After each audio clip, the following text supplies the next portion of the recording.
అందరికీ నమస్కారం.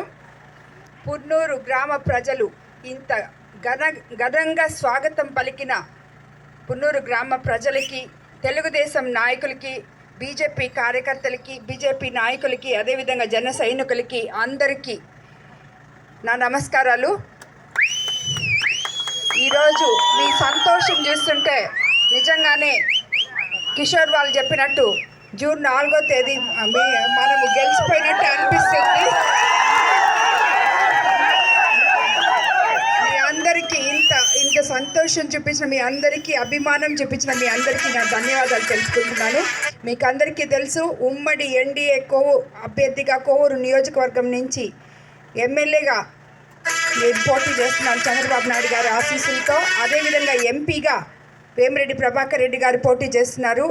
మీ అందరూ, నాకు తెలుసు మీరందరూ ఓటేసి గెలిపిస్తారని, తప్పకుండా ఉత్సాహం చేస్తుంటే 2 ఓట్లు సైకిల్ గుర్తు మీద వేసి గెలిపించాలని మిమ్మల్ని అందరినీ కోరుకుంటున్నాను. దానివల్ల మనము తిరిగి చంద్రబాబు నాయుడు గారిని ముఖ్యమంత్రిగా చేసుకోవాలి, తెలుగుదేశం ప్రభుత్వం తెచ్చుకోవాలి. తెలుగుదేశం ప్రభుత్వం అంటేనే ప్రజల ప్రభుత్వం. అది మీ అందరికీ తెలుసు. గత 5 సంవత్సరాల్లో ఏ గ్రామంలో కానీ ఎటువంటి అభివృద్ధి లేదు. దానికి కారణం మన వైఎస్ఆర్సీపీ ప్రభుత్వం. విపక్షతో వాళ్ళు చేసుకున్న కొంచెం వాళ్ళ కోసం చేసుకున్నారు, కానీ మనకంతా ఏమీ చేయలేదు. అన్ని పనులు పెండింగ్లోనే నిలిచిపోయాయి. కాబట్టి మనము అవన్నీ గ్రామాలు అభివృద్ధి చేసుకోవాలన్నా మన కనీస అవసరాలు, తాగునీరు, రోడ్లు, డ్రైనేజ్ సిస్టము, అదేవిధంగా సీసీ రోడ్లు, మనకి లింక్ రోడ్లు, ఇవన్నీ చేసుకోవాలన్నా కూడా మనకి తిరిగి తెలుగుదేశం ప్రభుత్వం అధికారంలోకి రావాలి. అప్పుడే మన గ్రామాలు అభివృద్ధి చెందుతాయి. కాబట్టి మీరందరూ కూడా ఆలోచించి మీ ఓటు హక్కును వినియోగించుకోవాలని కోరుకుంటున్నాను. ఎందుకంటే మీ అందరూ 6 సార్లు గెలిపించారు ఎమ్మెల్యే గారిని, కానీ ఏ గ్రామానికి వెళ్ళినా సమస్యలే తప్పితే ఏమీ లేవు. అదేమంటే వాళ్ళు ఎదుటి వాళ్ళకి రాజకీయాలు తెలియవు అని చెప్తున్నారు. నాకు అర్థం కానిది ఏంటంటే రాజకీయం ఏంటి అనేది నాకు అర్థం కావట్లేదు. రాజకీయం అంటే నా ఉద్దేశంలో ప్రజల మధ్యలోకి వెళ్ళి వాళ్ళ సమస్యలు తెలుసుకొని వాళ్ళకి ఏం కావాలో వాస్తవంగా మాట్లాడడం, వాస్తవాలు తెలుసుకోవడం. అంతేగాని మనము సంస్కారం లేని ఉపన్యాసాలు ఇచ్చేసి వాళ్ళకి మళ్ళీ తిరిగి కనపడకుండా వెళ్ళిపోవడం అయితే మాత్రం కానే కాదు. కాబట్టి మీకు అందరికీ చెప్తున్నాను నేను, మీరు ఆలోచించి ఓటు వేయండి.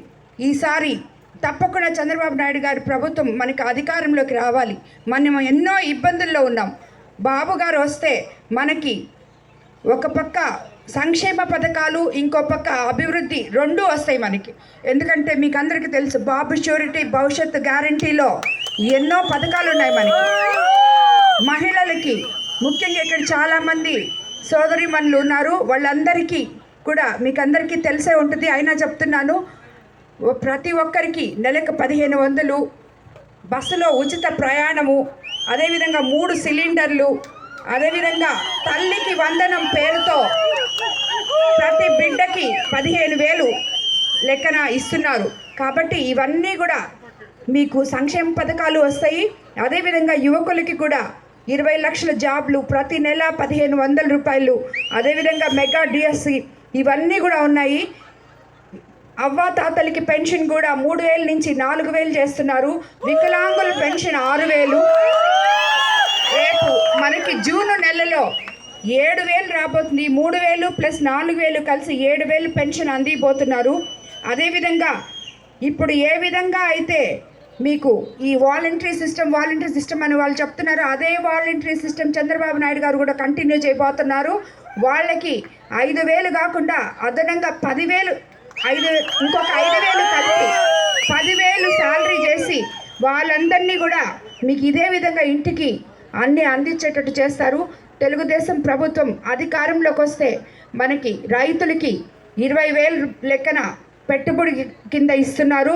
అలాగే ఆక్వా రైతులకి కరెంటు 1.5 రూపాయల లెక్కన అందించబోతున్నారు. అదేవిధంగా మనకి బీసీలకి ఏవైతే మనకి అన్ని అర్హతలు ఉన్న వాళ్ళకి ఏమేమి ఇవి ఉన్నాయో అవన్నీ కూడా మనకి బెనిఫిట్స్ ఏమేమి ఉన్నాయో బీసీలకి అవన్నీ కూడా వాళ్ళకి చంద్రబాబు నాయుడు గారు తప్పకుండా అందజేస్తారు.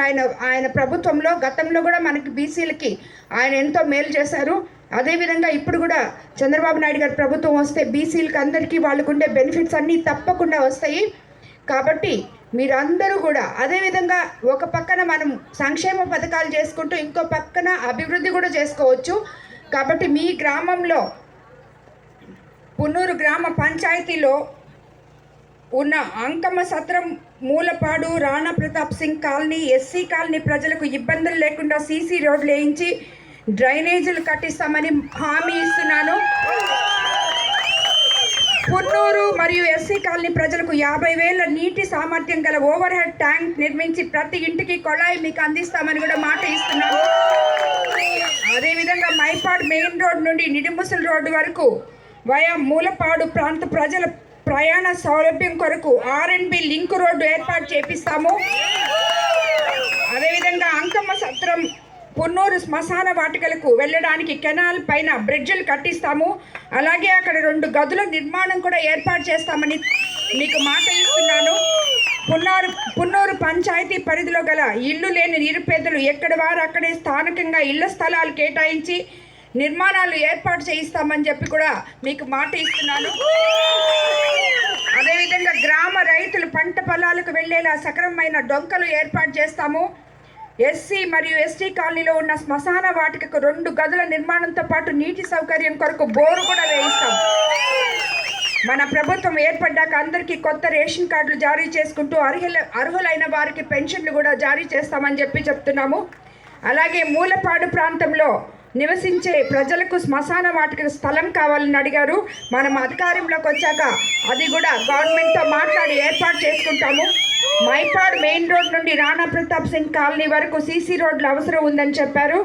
నేను ఎమ్మెల్యే అయిన తర్వాత సీసీ రోడ్డు ఏర్పాటు చేస్తారని, పెండింగ్లో ఉన్న ప్రతి సమస్యలు మీ గ్రామంలో ఏ సమస్యలు ఉన్నాయో అన్నీ మీ స్థానిక నాయకులతో కలిసి తప్పకుండా మీకు చేస్తానని చెప్పి మాట ఇస్తున్నాను. మీరందరూ అనుకోవచ్చు, ఏంటి మేడం ఇన్ని చెప్పారు, ఇవన్నీ చేసేదేనా జరిగేదేనా చాలామంది చెప్పిపోయారని. కానీ నేను అలా కాదు. నేను ఈ రాజకీయం ఎంచుకున్నదే ప్రజల్లోకి వచ్చి మీతో మమైకమై మీ అవసరాలు తీర్చి మీకు సేవ చేసి, మీరు ఈరోజు నన్ను గెలిపిస్తున్నారు. మీ రుణం నేను తీర్చుకోవడానికే మీ ముందుకు వచ్చాను. కాబట్టి తప్పకుండా ప్రభాకర్ రెడ్డి గారు ఎంపీ అయిన తర్వాత సెంట్రల్ గవర్నమెంట్ ఫండ్ కానీ, ఎంపీ లాట్స్ కానీ, అదేవిధంగా మన గ్రామ అభివృద్ధి చంద్రబాబు నాయుడు గవర్నమెంట్లో ఆ ఫండ్స్ కానీ, స్టేట్ గవర్నమెంట్ ఫండ్స్ కానీ అన్నీ కలిపి మనం ప్రతి గ్రామం అభివృద్ధి చేసుకుంటాము. కాబట్టి నేను ఇచ్చిన మాట తప్పకుండా నిలబెట్టుకుంటానని, మీ అందరికీ ఎల్లవేళలా అందుబాటులో ఉంటానని, మీ సమస్యలు తీరుస్తానని మీకు మాట ఇస్తున్నాను. అందరికీ నమస్కారం.